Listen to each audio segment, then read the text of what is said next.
What is a bonus shake? The bonus shake is really simple. It's just they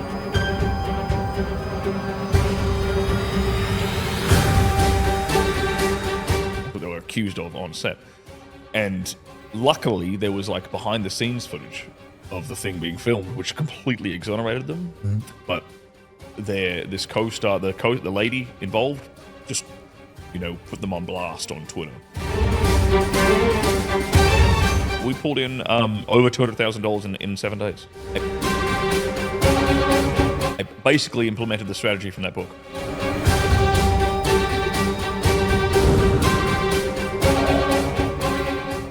All right, ladies and gentlemen, welcome to another episode in the Mental Candy podcast. And today, I have a real treat for you. Stirling Cooper came all the way from Australia to us, and I'm super excited to dive into that story, how he turned his life around. He was a former adult movie star and transitioned into improving men's confidence and bedroom performance. And I'm super excited that you're here. Thank you so much for taking the time. Thank you for having me, man. Yeah, very glad to be connected together. That's super cool. So what did you do before you came into the adult movie industry? Before that, I actually I had two kind of previous lives. I was a chemist.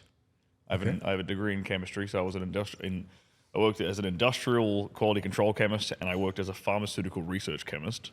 So I did that for a bit. So I have a background in science to a degree. I was also a published scientific author before I graduated. So I kind of know that world. I know how to read journal articles. I know how to discern good science from bad science, or at least I would think I do. And then I ended up creating a paleo meal delivery business, like a pre-prepared healthy meal delivers for weight loss. I did that back in Australia, and I ended up selling that business prior to having my adventures in the adult entertainment kind of space. But how did you get into this? What was your thought in the first place? The thought process wasn't very complicated. The thought process was I want to have a bit of fun. And I want to make money with it? Yeah, it was. Yeah, I was sort of like, well, why do most guys make money? Most guys will make money because they want to have a lavish lifestyle. They want to attract beautiful women into their life. They want to have a bit of fun. And I sort of decided to just cut a lot of stuff out and go straight to the middleman. And that ended up working. I basically used I kind of had this plan from the very beginning, which was like I knew there was sort of stepping stones I needed to reach. Like I needed to work for a lot of smaller studios before building my way up to like bigger, more reputable ones. And I literally it's a networking game. Ironically, it's not a world where the most physically impressive male specimen, shall we say, right? To try and be polite on your podcast. They're not the ones that necessarily get all the work. It's more of a game of who knows you, who knows that you're a reliable worker, who knows you're a professional worker, you don't create drama, you show up on time, you make the director's job easy, you don't create drama with the women, and it's like everyone likes to hire you. And if you get a good reputation like that, more people speak your name, more people want to hire you, and that's sort of how you work your way through the industry. Okay, but isn't everywhere like this? You have to be good at selling yourself. You do. You have to be reliable, on time. Yeah. It's like that applies to everything. Completely, but a lot of people look at that profession and they think it's just one big party. Okay. They don't. There's a lot of people in the industry who don't necessarily take it super professionally. So it was actually very, very easy to separate myself from other new performers by just having a little bit of professionalism. And I was older, I got into it 30 years old. So it was sort of I had that maturity about me. So you were 30 when you started? I was 30 when I started doing that, yeah. Okay. And it's a young man's game. So I was only in it for about 5 years before I made my transition out of it and into the world of YouTube and men's self-help coaching, you could say. Okay.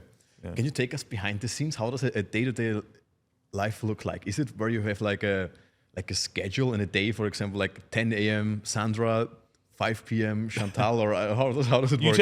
We do have a schedule, but you only typically shoot one scene in a day. Okay. And it can take anywhere from up to sometimes 6 hours to shoot one film. Okay.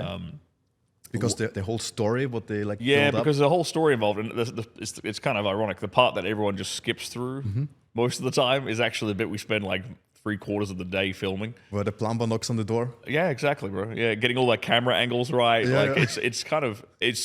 it's a whole process, and it's like at the end of the day, no one watches that bit; they just glance through it. So it's kind of funny, but that's what the day's like. A lot of paperwork, a lot of waiting around. Just like because I've worked on like actual films as well. I've been like an extra or like a minor actor in a couple of like real films, and it's very much the same. It's just like a lot of waiting around, waiting for cameras to be set up, waiting for lights to be set up, going over the script, memorizing your lines. Yeah. Consent forms, tax forms, and then the fun stuff is at the sort of the very, very end of the day. Okay. Yeah. I would be curious, like, how well is it paid? Do you get paid per day or You get paid per scene, yeah. So per movie? per movie, basically, yeah. So the dudes in America, you're looking at a newbie, fresh, like no real experience, not tested. He'll probably earn like somewhere about $300 for a scene. And then as you progress, like by the end of my stint, I was making somewhere between 600 to 800 per scene. And then dudes who are like very, very highly in like high demand and on contract, they'll make somewhere around 1,500 per scene. And then the women are kind of like, the women start at like $1,000 per scene, and then they'll go up, so they get paid better? Either easily, yes. They get paid a lot more. They're a lot more popular. They can shoot a lot more. And then they can obviously monetize themselves a lot more on Why the is back that? end. They're the product. Okay. Like they are the product. Yeah, okay. It's a good analogy somebody told me once was that like an adult film is like imagine like a beautiful sports car.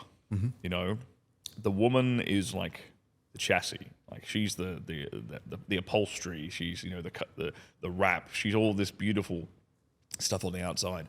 But the dude is like the engine underneath the hood that makes the whole thing work. Yeah, okay. So that's kind of a good That makes analogy sense. for how that whole industry works. So like the ladies are fundamentally the product. They're the reason that people are actually buying and watching, and so that's why they get the big bucks. They're the ones that are in demand. Yeah. Okay, interesting. Yeah. And how many movies a week did you do back in the days? I sort of limited myself to like I would cap myself at like 4 or 5. I always wanted to like give myself a couple of days break, recovery here and there, like make sure I'm working out, make sure I'm eating right. Because otherwise, if you're on set all day, it's pretty draining. Weirdly enough, like you could be on set like the whole day. So you start early and you finish late. You don't, especially with LA traffic. So like you don't really have much daylight hours to get out in the sun and get plenty of exercise and stuff. So I always gave myself at least 2 or 3 like days off. You work with your agent, and your agent will book you as much as you want, because they take a cut of whatever you make. So you can sort of dictate, hey, I want to work this much, or I want to work this much. They're very accommodating with that. I saw a reel, I think yesterday, where you said you prepared yourself for a scene with a boner shake. Yes. What is a boner shake? The boner shake is really simple. It's just like 4 raw eggs, a scoop of vanilla protein powder, and then water, and then shake her up.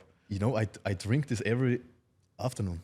Like- Like and oats, almond milk. Okay, 3 eggs. You're adding a few raw more. eggs. You're adding a few extra ingredients to it. But I just went with the straight raw eggs, because raw egg and I would always drink it the night before, Okay. so that the next day I'm sort of firing on all cylinders. Because I remember reading once, I think it might have been from a Tim Ferriss book that I read this, like the Tim Ferriss's 4-Hour Body. I think this is where I read it. Yeah. He talks about, cholesterol is obviously a building block of testosterone. So we need cholesterol in order to actually, create testosterone. And I believe a lot of guys' peak testosterone production, if you have a regular circadian rhythm, happens in like the early hours of the morning, like 3, 4 a.m., something like this. And so if you give your body the ingredients it needs before you go to sleep, like a bunch of cholesterol, you can build a bunch of testosterone when you're sleeping, and you wake up. If you take this, you'll wake up with like a raging heart-on, but you'll also wake up with like a higher sex drive that day, and a bit more testosterone. You feel like raring to go. So I always found that to be the case, and everyone I've recommended the boner shake to has had similar results. So, Nice. Yeah, it's good. That's interesting. Yeah. How can the average man increase their testosterone naturally? Yeah, eggs are fantastic. Like raw, I'm a big fan of raw eggs. I'm a big fan of Is there a difference between raw eggs and like cooked eggs? It's just quicker.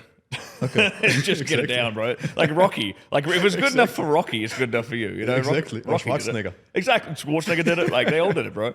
So yeah, that's why I'm like, don't be a pussy and have the raw eggs. I think organic grass-fed beef liver is literally like a superfood. Beef liver. Yeah, like Okay. but specifically grass-fed, grass-finished. You know, not the problem in America is there's a lot of low-quality beef here. You got to really hunt it down to get some good stuff. But beef liver is nature's superfood, man. Like it's got everything, especially for a man. Like it's full of these little, you know, like copper and manganese and a bunch of these little like you know, minerals that you don't often get in your diet. Super useful for every single like biological interaction you have in your body, and you need them to create, you know, things like testosterone. Sunlight. People are scared of the sun today. It's kind of ironic because I got sunburned like 2 days ago, so I should probably be a bit more careful about the sun. But guys need to spend like we spend so much time indoors that we've got to schedule time to be out in the sun with our shirts off, getting plenty of I vitamin do D. this every day, like for at least half an hour. Good. I feel so much better after that. Yeah, exactly. And everyone does. And it's yeah, our lives and our schedules and our jobs just keep us inside too much. So guys definitely need to get some skin some sun on their skin. And I'm a big fan of like heavy compound lifts. I think heavy compound lifts are great for that overall like growth response and testosterone response. I also think any way of injecting a bit of healthy competition into your life, maybe that's sparring with your friends, maybe that's, you know, something like jiu-jitsu, doing something like that. Maybe it's just like playing sports, but it's some kind of competitive play is super important for guys. I think it's fun and entertaining and it's a bonding thing between you and your bros, but it's also that competitive drive is something we need to tap into. And it's pushing the limits. Completely, yeah. For example, yesterday I was in the gym and I have like a workout buddy and we train, you know, and he was like, let's do like 4 plates each. Yeah. And that's the last sentence, you know, and I was like, let's do 5 plates. Come on, let's do 5. Yeah. You know, it's like, Yeah. then we were just like working out and you were like, oh, fuck, it was so heavy and so good, you know, and then it's just like, you just feel better. Yeah, exactly. Yeah, completely. And yeah, anytime you... But it's also important, like, who do you spend time with? Yes. You know? It's like, are those people like dragging you down? Are those people they don't want the best from you? Yes. I know a lot of guys, like, it's quite literally a biohack to live with other high testosterone competitive men. That is actually a biohack. Because if I've seen some interesting stuff which talks about the effect that it has on male testosterone levels when you live with women and children, like all the time, down. they drop. And it's like, maybe it's bro science, maybe it's just purely anecdotal. You know, I haven't looked too deep into it, but just from observation, that appears to be the case. You know, the guy who is sort of handpecked and not to say you don't want to be around your kids. That's not what I'm saying. But the guy who's like always like surrounded by like women and children tends to have a far lower like testosterone, or at least response to it, compared to the dude who's just around high testosterone competitive man. Absolutely. You look at like, I mean, a classic example back home is like guys who are in a rugby club or guys who are in a Aussie rules football club. They're always like high on high alert. Like the testosterone's jacked, they're competitive, they're loud, they're boisterous, you know, versus the guy who's a bit more, you know, domesticated. The guys just don't quite have the same energy. So especially for like young men, I've seen it a lot more over the last few years. Like it's kind of becoming a trend and people are adopting it. Younger guys like who are on the same mission, you know, getting together, sharing a house, like, you know, creating, you might call it like a manabund, you know, like it would be called like way back in the day. That's kind of, we're returning to this like ancient knowledge. I think that's like generally ancient knowledge. You know, it's like the hunting party. Yeah. You know, there is something to it. Absolutely. You took some people and then you were hunting for the mammoth. Exactly. Yeah, and you leave the women at home to take care of the children, and the elders can stay with the children and look after them. You know. But how do you build that network of competitive people? Like, what advice do you have? Yeah, these days I think it's far easier these days than it ever has been. There's so many different online communities and online groups that people can join and become part of, and then it's a case of finding those people, taking that group, and then finding the ones that are local to you, You know, it's some guys are really fortunate in that they kind of grow up with another guy who has, you know, the same level of ambition and drive as them, or they've got a brother who has the same I have level of this with ambition. my brother. He's like, we are like working out, you know, and then he's like, how much did you bench? You know, like how much did you squat? Yeah, yeah. It's like, fuck, I need to do more, you know. It's brilliant. Like it's exactly what guys need.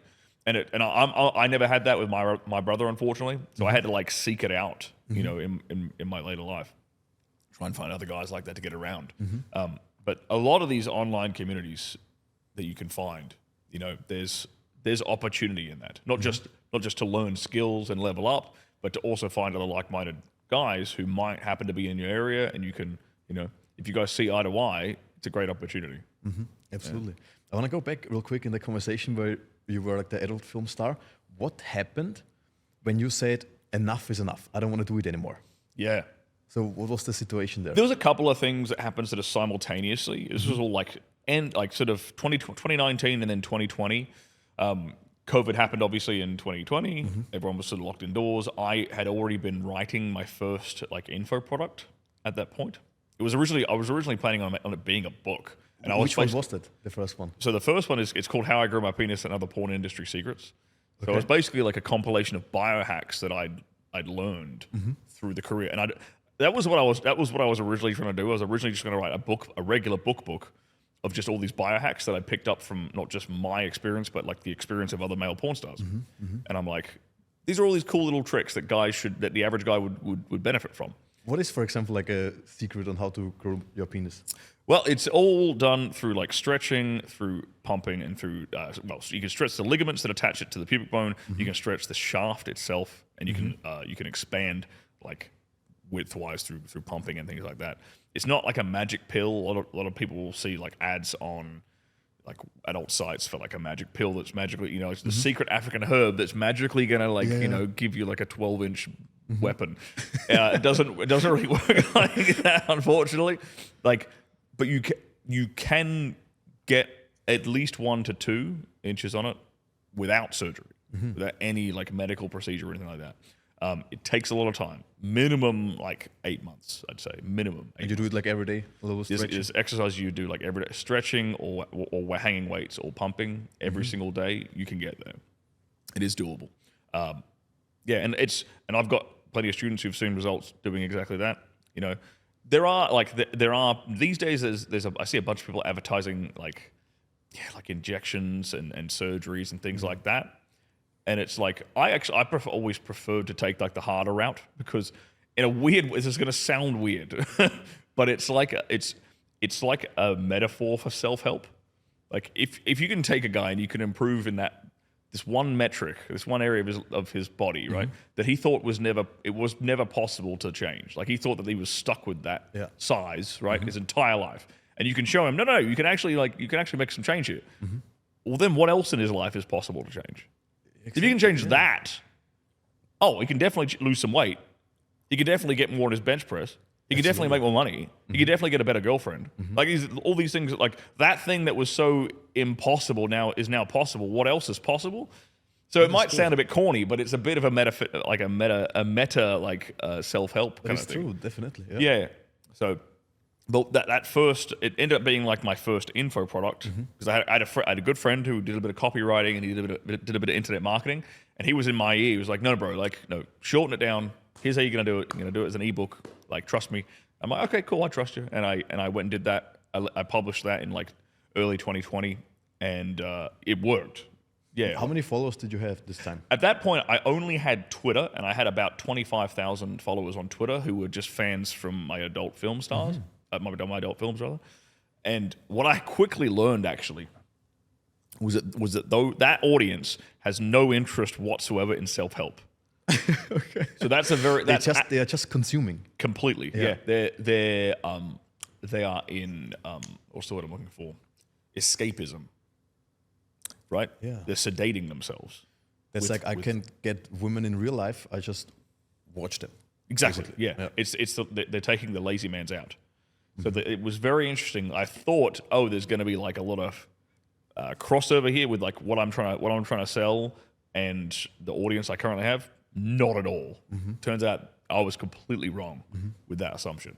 And what I did find though is that I was very fortuitous.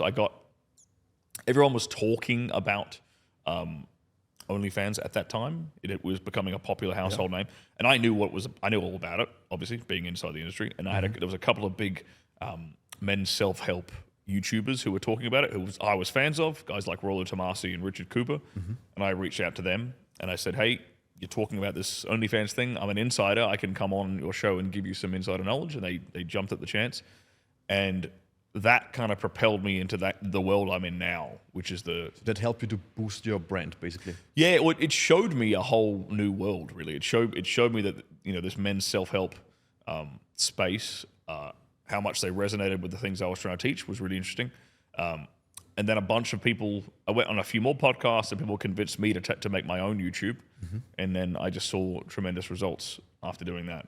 Yeah, just making, especially once I started making like very simple, like 10-minute how-to like videos, like very like I don't try to waffle on in a lot of my YouTube videos. I'm just like straight to the point, like, hey, take this supplement, this supplement, this supplement. It's going to fix this thing, like straight down the line, and people resonated with that. Absolutely, and this is what people write in the comments of your YouTube videos. I was checking a bit yesterday, and they're like, "So that's amazing. Sterling helped me so much. What a cool guy. You need to follow him." It's like, and I get a lot of love. I get a lot of love. That's amazing, yeah. On my YouTube. Yeah. What I really appreciate about you is like you were in like kind of a negative field before. Like you just like give people basically movies to watch what's not good for them, and then you switched it completely. Yeah. To like helping people get women and have basically their own experience and their better relationship and their better bedroom performance. It's a much more fulfilling life. Absolutely. Easily. Yeah. It's night and day, man. Yeah, it's good. Because I don't, ever since I got out of it, it was very quick. I never really thought about like the impact that those films have on the average guy and on his like self-esteem and on his discipline and on, his relationships. And once I got out of it and I got into started talking to people in the men's self-help space, that I started getting a lot of emails and DMs from guys in a bad place. They might a lot of young guys have a thing called porn-induced erectile dysfunction, like where they're just watching too much of it and then the dick doesn't work. Like, so I started to see lots of stuff like that. And did it happen like over time, basically, when you were like 10 years and then you were like, at the end, it was like always like more situations like this where you said, I need to get out of this, or I don't feel like aligned with that anymore? Yeah, it was a little bit of that, and it was there was a few instances in 2019 where a couple of male performers and a male performer and a director, I believe, had been they were falsely accused of like some pretty nasty stuff. What was it? Well, they were accused of basically crossing lines and being you could say sexual assault. Okay. That they were accused of on set. And luckily, there was like behind the scenes footage of the thing being filmed, which completely exonerated them. But this co-star, the lady involved, just put them on blast on Twitter, and they didn't face any negative ramifications for completely lying about these guys. But the guy's career was almost ended, and it was interesting to see the way the whole industry responded. Like everyone just piled on the guys, like just out of a reflex. No one said like, "Hang on a second, let's look at the evidence. What's going on?" It wasn't. It was trial. They were instant the bad guys. Yeah, it was trial by pitchfork. It was just everybody's jumped on them. And I looked at it. I'm like, I don't like this. This seems like this very very heavy cancel culture. I'm actually ironically like more like right wing. Politically and economically and socially, ironically, given I come from that industry, and that industry is extremely left wing, and you would say woke, being it's from California. That makes sense. And so there was a lot of conflict there, and yeah, it just got to this point where I'm like, I don't like what I'm seeing happening over here. I think it's time for me to sort of find a way out. Yeah, and that's why I started 6 months before 2020 even happened. I was like in my garage like every weekend, like writing like 5,000 words of this book. Like that's what I was doing. Yeah, oh wow, that's cool. So I was doing that for a while. Yeah, and then yeah, I guess fate, serendipity, sort of pointed me in this correct direction. And I think I was pretty much affirmed in my beliefs that like I need to leave this thing behind. And I just started to see more and more evidence as I sort of got exposed to more guys who had problems in this area. I just started to see more and more evidence that pornography is just a net negative on society. And it's good. Now I can actually try to undo some of the damage that I did, by actually really cool. helping guys. And that's so interesting because you have the knowledge and you turn that knowledge into a completely different business. So and how you help people, what was the process? So first it was the ebook. Yeah, so I started out to write that, and then talking to one of my close friends who does a bit of it's digital marketing, you could say. He convinced me to break it down and make it actually a little bit smaller, and put it out as an ebook. And I knew I had, in a previous life, I had friends who were email marketers. I had friends who were copywriters. I had friends who were digital marketers who built sales pages and things like this. They built sales funnels. They split tested. I knew what all these concepts were. I was familiar with all these different concepts, these digital marketing concepts, without ever actually having a way to use them or a reason to use them. And so now I was like, oh, I know all this other stuff over here. I think I should apply all this stuff to this. And I remember ended up reading Russell Brunson, some of his stuff. I forget what the exact book it would have been. He has I think 3 books. What is all about online marketing? They're basically all about online marketing stuff. And there was another book I read which was really good. I think it was called Launch. I think that's what it was called. Very, very good book about how to launch a digital offer. And very quickly I was like, you know what I need? I need a lead magnet. I need to build myself a lead magnet, and I need to start building an email list. And that was really it. I just pretty much within 2 months of having the first product, I then went and said, I was like, you know what? Yeah, lead magnet, build a list. Because I just know that is a good thing to have. I've heard people say that a lot. I don't fully understand why. I don't fully understand how this is going to pay off in the future, but I know I should start building an email list. So that was exactly what I focused on, and everything. I just tried to funnel all my socials into the lead magnet, into to building a list, and that was very much the correct thing to do. Absolutely. How many people do you have now in the email list? Now we're about we cull roughly every 2 to 3 months, but it sits around 100,000. Wow. Okay. Cool. Yeah. And so when we did my first big product launch later at the end of 2020, so it was my second product I built. I ended up filming a big 5-hour long video course, and we launched. My list at that point was probably 10,000 or 12,000 people maximum, and it was pretty good because that was from 6 to 8 months of work. We got that much on the list, and I launched that product at a really bad time. I launched it over Christmas of all times, but Christmas it's a nice week. Christmas gift for somebody, Bro. And we pulled in over $200,000 in 7 days. Wow. With how big was your email list at the time? 10 to 12,000 people. Okay. Wow. But I did it. Listening to this book launch, I basically implemented the strategy from that book, where I kind of lined up. I think over the course of 7 days, I lined up probably 10 different podcasts. And I made them all affiliates for this offer. How much was the course? The course at the time was $799, so $800. And how much were for the affiliates? I was giving them 40% commission. Yeah, and so I basically planned out this entire launch. I'm like, here's what I'm gonna do: give you guys all the cut. Blah blah blah. We arranged that. We scheduled all the podcasts in. Yeah, I hit probably maybe 8 to 10 guys over the course of a week. And that was probably that week. I've made more money since then, a lot more money since then. But that week was easily one of the most life-changing moments of my life, because I've gone from I was making way more money than I was making more money selling this one ebook through my social media and through an email list than I'd ever made in a month doing porn.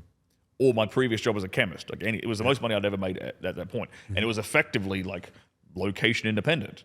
I'd built this business this is the kind of feel like a caveman who discovered the fire. Yeah, I'm this is the kind of business people spend their whole life trying to build, and I built it from here. Please.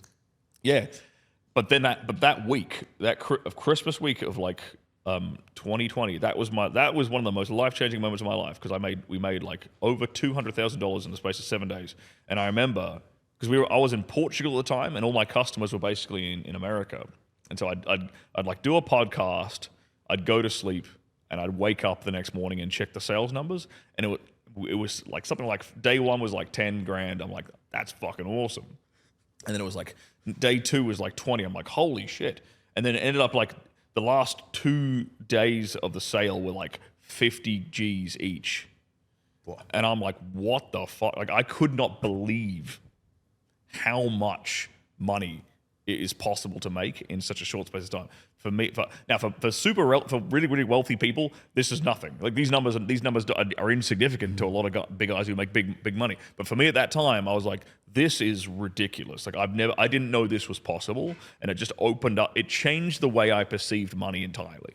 But what's the difference is, for some people it's like not a lot of money, but the way how it is generated is completely different, because it's online. Yeah. There's no location. You can do it from Australia, from Italy, from Spain, it doesn't matter. Yeah. And people even who make more money, they're mostly tied down to a location. Oh, completely, yeah. And it's kind of interesting. Like a lot of guys who make I've got more freedom than most guys who make 10 times, 100 times what I make. 100%. Easily, yeah. And a lot of people, they spend their life making money to have the time and location independence that I currently have. Mm-hmm. So I'm absolutely blessed. I can make good money. I can do it from anywhere I want, and I can help people in the process. It's an absolute blessing. Mm-hmm. Yeah, I count my lucky stars every day. Okay, that's so cool. And what happened after that? So you have now you made $200,000. The course for $799. How's it going from there? I went and had a big steak dinner. That's for sure. Of course. First thing I did was I went deserved. First thing I did, I went and bought the biggest steak I could get, and I celebrated because I was there with my friend at the time, and we went and celebrated. And then I was like, okay, well, then I started to dive into more learning a bit more about email marketing, email automations, how that all works. Started crafting like a bit of an evergreen newsletter for my email sequences, and then I thought, okay, well, I need to how about I just start adding on like more products? And so I started to build more over the next 3 months. I wrote like 2 more books, and then I actually relocated to Miami, and that's when I started to really flesh out. I guess you could say the podcasting circle, podcasting circuit. Mm-hmm. I started to really do a lot more interviews and podcasts like that, and expand. I focused on primarily for the next year was primarily expanding the YouTube channel and growing the audience of my YouTube. You said before you were on 8 podcasts when you launched it. In about 7 days, yeah. Because and those were all of those guys were guys I had met over the course of the previous 6 to 8 months. But what was the topic of their podcast? Usually they were all you would call them red pill, manosphere, dating. So it was all related to the topic, basically. Completely, yeah. And it was a very good synergy for them and for me because I'm not a direct competitor. I wasn't a direct competitor to them and their offer or what they were telling. Because most of these guys were just dating. Here's how to get a girl, And then my stuff is supplementary to that, but it's not a competitor. So it's a perfect synergy. It's once you get the girl, here's what you do in bedroom, So it was a very finding affiliates and partners where you're not stepping on each other's toes is super. It's an absolute winner because you can both happily make money. They can promote to their audience without feeling like they're just constantly selling their audience the same thing again and again. Yeah. And because my products are good, I'm a very, very good teacher. It really you see that see that in the YouTube comments. People get results from what I teach.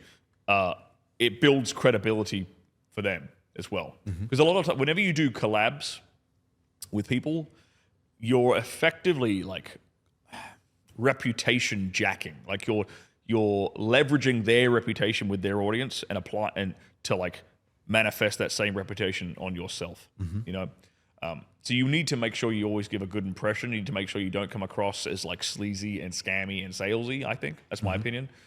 And then you can start to build a trust with their audience and nurture them across to being your audience at the same time. There's always going to be a subset of people on really any channel you go on where they're going to find something in your content that they like. I like to think of YouTube as this. Imagine like a Venn diagram with all these like overlapping circles, and let's say this circle over here, this guy's like a health influencer, and this guy over here, he's like a business influencer, and this guy down here, maybe he's a dating influencer. There's gonna be like overlap between like where these circles cross over, where some of their audience is some of the dating guys' audience. Some of the dating guys' audience is interested in business, and some of the business guys' audience is interested in health and fitness. Yeah. There's going to be some overlap there. So the more, like when I first started, it was primarily I'm just going on all dating podcasts and only dating channels and things like that. And then eventually, as my audience started to grow, I started to expand into guys who are more into fitness, and then a few guys who are more into business and networking and things like that. And you realize that like, yeah, there's always gonna. This is how you can like expand your audience, is by just slowly stepping your foot into these sort of different circles in that Venn diagram. Is that how you build mostly your audience, with the podcast on Instagram? Yep. On YouTube, that is my YouTube is I don't know the exact numbers. 400,000 subscribers, right? We're just below 400,000 as of today. Yeah. A large chunk of the following does come from like the content that I put out and people finding it in the search algorithm. We kind of tailor content to that, especially because it's very much how to. YouTube is a search engine, and people are looking for help for certain topics, and that's exactly what I do with my videos. Is like how to fix erectile dysfunction. Like you can type it in, and my stuff shows up. But then there's the second aspect to growing it is just getting on as many different podcasts, getting in as many of these different sort of circles of influence as you possibly can, and just exposing more people to your ideas and to who you are and your brand. And it might not be, I've seen people talk about people don't buy with you from like don't generally buy the first time they see your material. It usually takes like 7 points of contact before someone buys. I've heard people. I think online is even more, huh?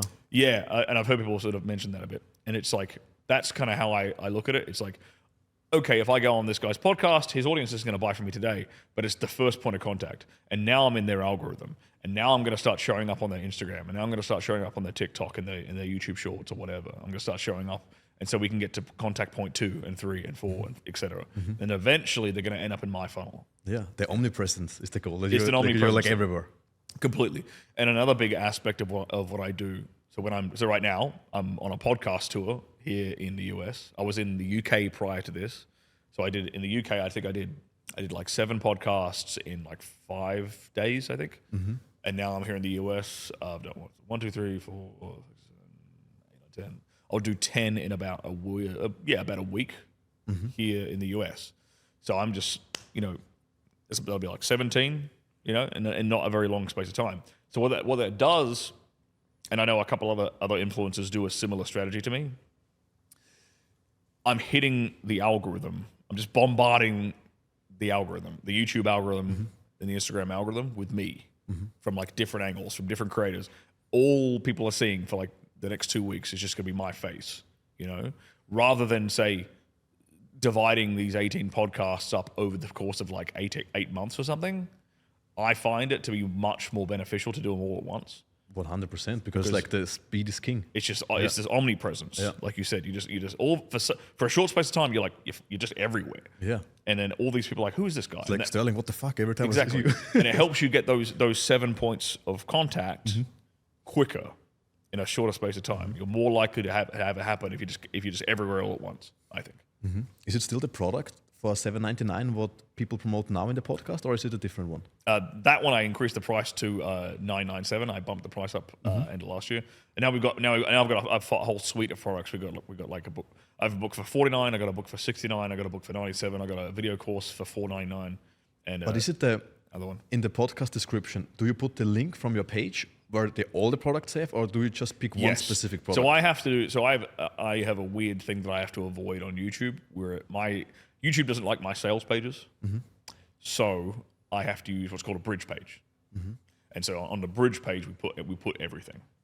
Yeah, that's what, and you probably have seen that if you bounced around and looked through the links in my descriptions of my YouTube videos. Yeah, that is so we don't get ourselves like a community strike, basically. Okay. Yeah. Don't know if I should have said that. Let them know, Let exactly. YouTube know the game. Now someone could just go and report me. It'd be annoying. Okay, cool. And so let's say I'm just a regular man. I want to improve my dating life. I want to improve my confidence. So how can you help me? What do we also work with, like a weekly calls where I can ask you questions, or like how is it? Yeah. So structured? at the moment, I don't do anything like that because I'm very careful with who I give my time to. Yeah. Yeah. It's just something I've always been very guarded with, like time, and I personally don't like working my schedule around like a bunch of other people. It's just something it really screws with my the way I like to work. So I haven't done that yet. I do have plans in the future to do maybe a group coaching kind of thing. But did you never do it? I did it maybe a handful of times at the very, very, very beginning, and then I said, no, this is not. I'm not going to trade my time for money. I just sort of refused to do it. Yeah. And that's when I started to build out a lot of these products because I tried to build products that answered all of the questions a guy was going to ask me anyway. And I categorized them by the pain points that they have. So my whole goal is, look, rather than I'll save you time and me time, and I'll save you money and me money. Just buy this instead, rather than trying to get on a call with me. Because a lot of the time when guys want to get on a call with you, all they're doing is asking for permission. That's what I noticed. Is that they're just asking for permission to do the things they know they need to do anyway. They just want to have it. They just want to have they want to hear someone's opinion. They want to hear another voice agree with them. And I'm like, look, you don't need to ask my opinion. You just need to do this, this, and this. So digest this piece of material, and you'll fix your problem. Okay. And I that's the way I look at it. I'll save them time, save me time, save them money. Everyone's happier. And is the 997 the most expensive? At the moment, that's the most expensive I've got. Yeah. We'll, over the course of this year, we've got a few things in the pipe. We'll probably be launching a couple more high ticket things. Yeah, I've got some exciting ventures. Without coaching. There might be some stuff with coaching, and there might be a few things again that are going to be purely video course wise. Yeah, I mean, that gives you. I've got a lot of women in my DMs asking for advice over the last year, and so I think I need to build a product for women now. What are the most common things they ask the women in your DMs? The thing I get from women is how does she be a great lover for her husband or for her boyfriend? What can she do to be better in bed? Because she's got a husband who's watching my stuff and he's blowing her mind. And she's like, this is great. So how can I reciprocate? Yeah, I also need to level up now. Basically, yes. Okay. Yes. The other thing I got this last week, was I had a woman DM me and saying, how do I find all the men who follow your material so I can date them? Yeah. That was literally, and then I screenshotted that and I put it up on my Instagram on my story. I think I saw that. As a joke. I was like, should I start a matchmaking service? My inbox just filled with women saying yes, instantaneously. So there's something there. So maybe I need to do some kind of an odd a matchmaking service with a Stirling Cooper certification from the guys. Like an app. I don't know. We'll figure this out. I need to brainstorm on this a little bit more. But there's definitely a demand there. Absolutely. So, and that's the beautiful thing about having a following and having an audience, is that you can. I don't have to do any guesswork anymore for what kind of product should I build that people will be interested in. I can literally crowdsource the idea from the audience anyway, and the audience will tell me, yes, we want to give you money for this thing. This is the problem that we have. And that was one of my early mentors. I had a couple of early mentors, guys by the name of Craig Ballantyne, if anyone's familiar with him, another guy by the name of Simon Black. They kind of drilled into me the idea of just solve problems, problem solve. Yeah. Because every business solves a problem. Every business or every product solves a problem. People pay money to save time, save energy, have their problem solved. I mean, a good example, the example he gave me at the very when I did one of my Simon Black, this mentor of mine, the example he gave me was why do you pay a plumber? You pay a plumber to the first layer answer is you pay a plumber to fix your sink or to fix your toilet or whatever. But it's not really that, because you could probably fix it yourself, When I go on YouTube and the search long enough. But it would take you, if you put enough time and effort into it, you could eventually figure out how to fix that problem yourself, right? So you're not really paying him you're paying him because he's saving you the time that it would take to learn the skill set to fix the problem, right? So he taught me to think of money as condensed time, because that's all you're really doing. Is anytime you spend money, you're spending that money, and it's basically condensed time. So the people are effectively trading all these little units of condensed time everywhere. And so the only way you're ever going to actually get wealthy is to leverage time, right? If you just sit there and trade your time for money all day, you only have there's only 24 hours in a day. You can only get so rich if you're just trading time for money. So you truly have to break through wealth-wise and income-wise. You have to have some system or some product or some business model that allows you to leverage your time from your earnings. Yeah, that was a bit of a segue. I forget what your question was before that. What was it? No, it's okay. That doesn't matter. Sorry, but it's a really nice conversation. That it's so interesting what we speak about. But it's so interesting what you say. You save somebody's time, and it's so important to get somebody that helps you to improve your skills instead of doing it wrong constantly. And there's another example. I was playing table tennis in Brickell, and there was a guy who was like the general manager of like Ping Pod. That's like they have like a self-check-in studio where you can play table tennis. And I said to him, hey, can we play a little bit with him? And he said, yes. He's like 4 times Florida champion in table tennis. And I couldn't even give him one ball back. Yeah. You know, he was like throwing the balls, and I put my the thing, you know, and it just flew completely different direction. There was too much spin on it, yes. So it flew off. And I was like, what the fuck? And I was like, teach me that, you know? And it's like, because I want to learn it, I'm going to pay it, because I can never figure that out on my own. Yes. Because he sees immediately where my mistakes are. Yeah. And so I save my time. Yes. And that's what I actually pay for. And what do you think is the problem in today's world with all the weak men? Because like the people get like emphasize of like being weak, you know, not masculine. Yeah, it's escapism and sedation.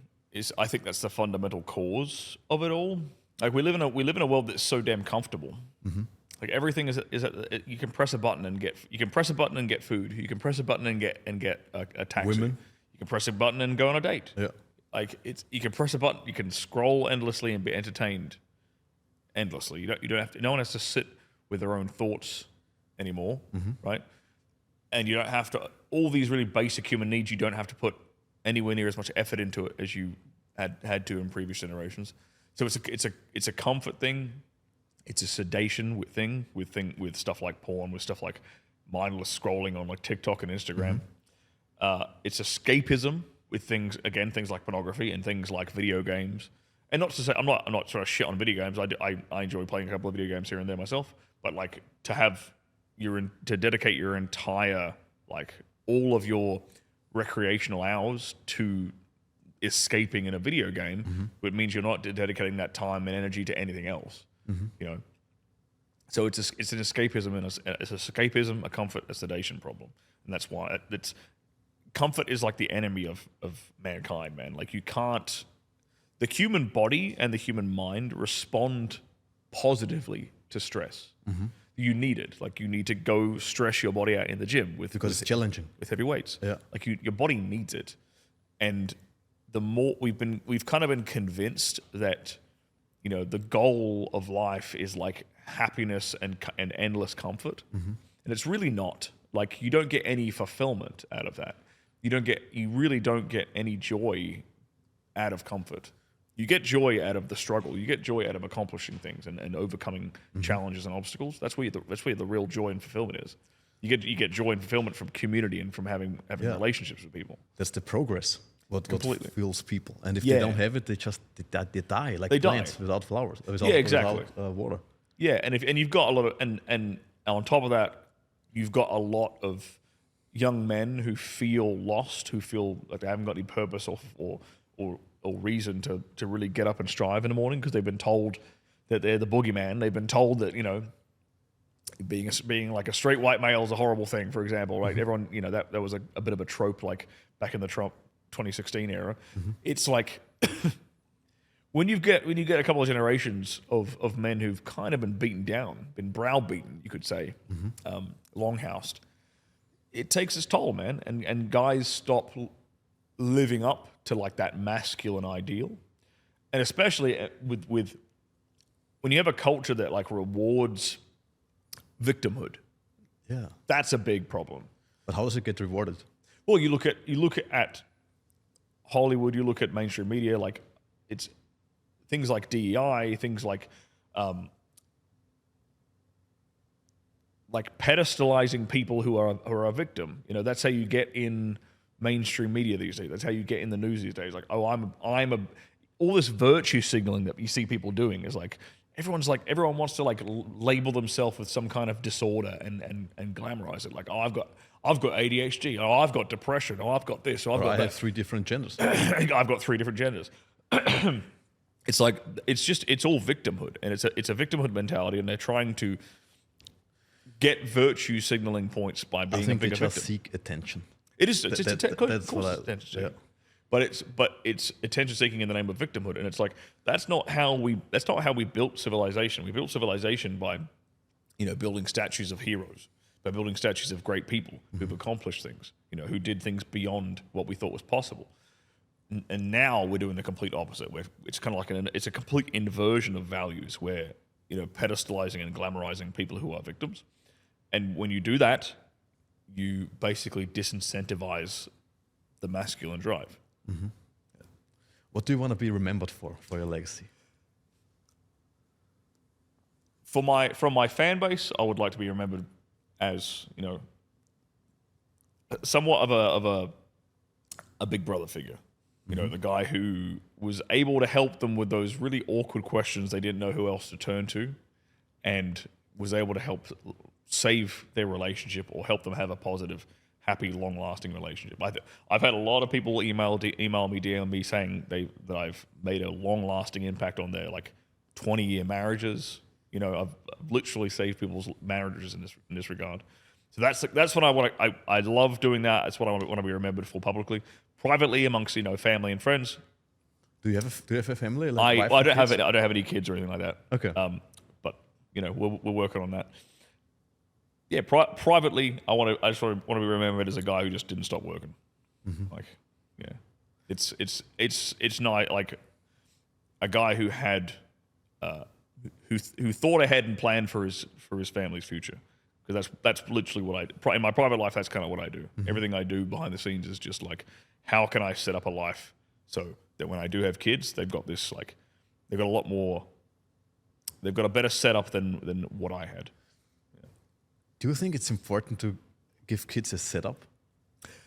I think there's a lot of little things that I want to do for my future kids that I think that I feel like I missed out on, and a lot of people in my generation missed out on.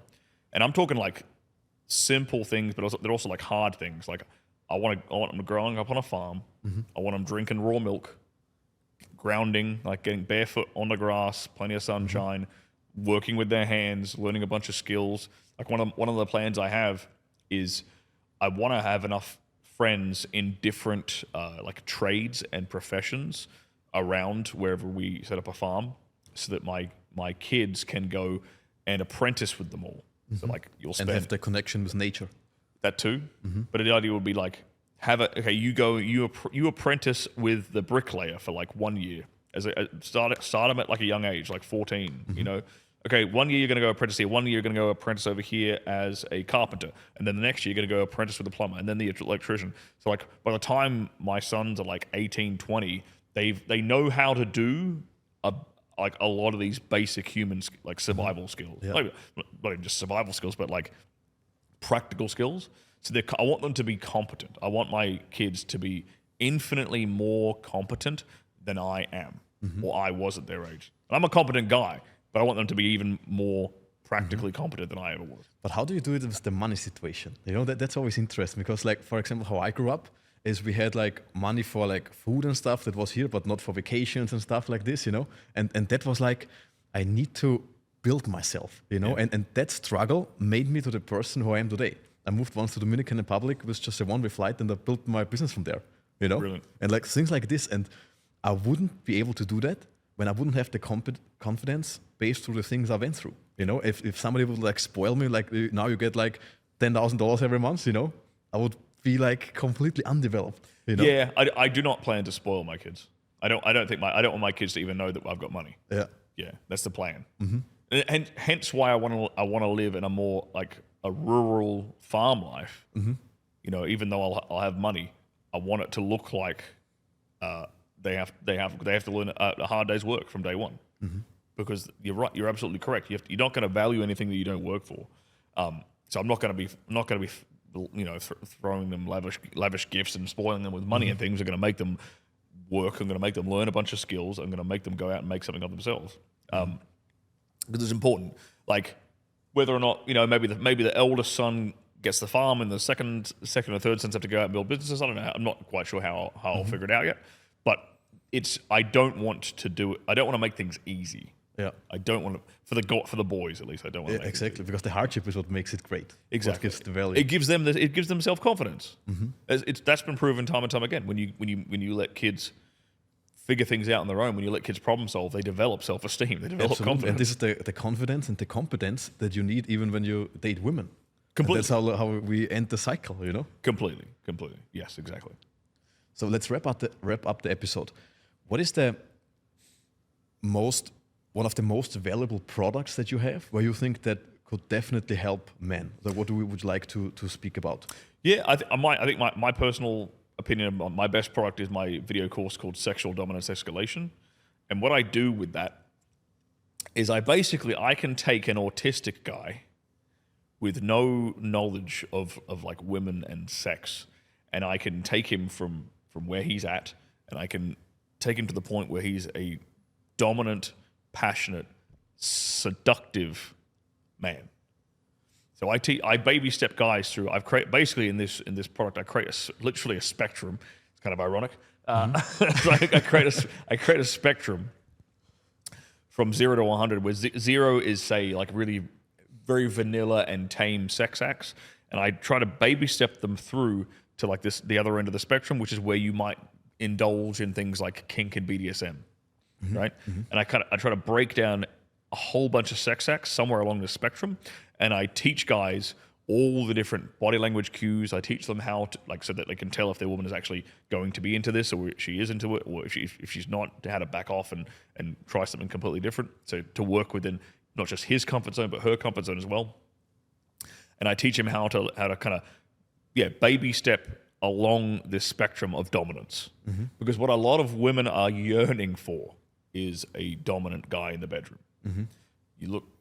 If you dive into, you know, female fantasies, you dive into things like what kind of books they buy, like 50 Shades of Grey. If you ever read any like old school romance novels, if you dive into books like My Secret Garden by Nancy Friday, which is this compilation of female fantasies that were written in and not by women, and she just compiled them. There's a lot of very common themes amongst this stuff, and that is the desire to be dominated, the desire to be taken by a man who is stronger than her, who is more physically imposing than her, who is, you know, who is kind of, you know, I don't want to say controlling, but who can manhandle her. You know what I'm saying?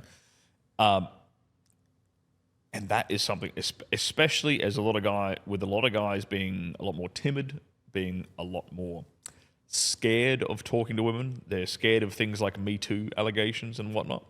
It's kind of ironic. All these things have actually, they've made men all scared and timid, but they've actually created this lackluster sex life for women, where women are not they're very disappointed with what they got. So I try to take guys through this journey where they can become a much more dominant and confident lover and get a reaction out of their woman, give their woman an experience that has them just adoring him. And that's what I produce. I get that. I get emails time and time again proving that that's the case. Nice. How long is the program? That is about the program itself is about 5.5 hours, and then we've got about 3, maybe 4 hours now of bonus material on top of that. But how long is the program where people go through it? You know, is it like 5 hours? It's 5 hours, but is it like divided by like, it's like I don't know, like 5 weeks to become this, or is like a... No, you go. I paint this spectrum, and then you have to go and practice it all. And there are like little tasks in it, what you have to do? Well, I'm demonstrating a bunch of different techniques, and so you can go, you work it, you figure out where you are on that spectrum in terms of your comfort level. You know, are you vanilla? You just, is this where you're starting, or maybe you're starting along here? What and is then it, you for can example? start to progress along that. So at the very beginning, we go over maybe some kissing techniques. Okay. You know, and then we'll progress to things that are simple, like he's had to pull a woman's hair properly. He's had to spank a girl properly. And then we might progress to something a bit more extreme, like here's how to actually erotically choke a woman correctly. You know, because there's a correct technique. The mistake is you do not want to press on the windpipe. Yeah. Erotically choking is not about restricting air so much as it about restricting blood flow. So we actually press on the sides of the neck. Okay. Right. I believe I actually don't do jiu-jitsu, but I believe that's how you actually choke someone out in jiu-jitsu anyway. But it's kind of logical, you know, because it like really hurts when you just. Yeah, you don't want to press on a windpipe and actually crush the windpipe and cause a restriction of air. When you erotically are choking someone consensually, obviously, it's done to press on the veins down here, so you restrict the blood flow to the head, so you create like a euphoric lightheadedness. That's the way to do it correctly. And a lot of women. Not all, obviously not all, and this is a big part of what I teach. Is like, look, here's how you read body language. Yeah. Here's how you understand, like, if she's into it or not, and you don't push things. But like, there's a whole spectrum of women who really get off on that kind of stuff, and they get off on and a big part of it is like, if you know how to do it correctly, it demonstrates a lot about you. It's like, oh, this guy knows what he's doing. I can trust this guy. He didn't, pull my hair like a retard. Yeah. You know, he didn't hurt me. He did it in a way. He pulled my hair in a way that felt really good. So that sub-communicates a whole bunch of positive things about you now, but you learnt it from watching like 10 minutes of my video course. Yeah. Isn't that funny? Like you can sub-communicate a whole bunch of attractive qualities with just one tiny little technique. You know? So you can make it wrong 15 times, or just watch that video. Yeah, exactly. Yeah, you can get it wrong again and again and again, or you can watch a 10-minute snippet of this whole thing. And that's basically one element of the program. Yeah, that's one of nice. Yeah, okay, like 100 odd different things that are in there. Yeah, that's so cool. Yeah, it's very, very good. It's at the moment that's my magnum opus. I'm very, very proud of it. Cool. Awesome. Thank you so much for taking the time, Sterling. It was amazing to have a conversation with you. Really interesting, and we put all the links from the products, what you mentioned in the podcast, below that episode, so everybody can check it out. Cool. Message you on Instagram, follow you, and it was really cool, man. Thanks so much for taking the time. Thank you.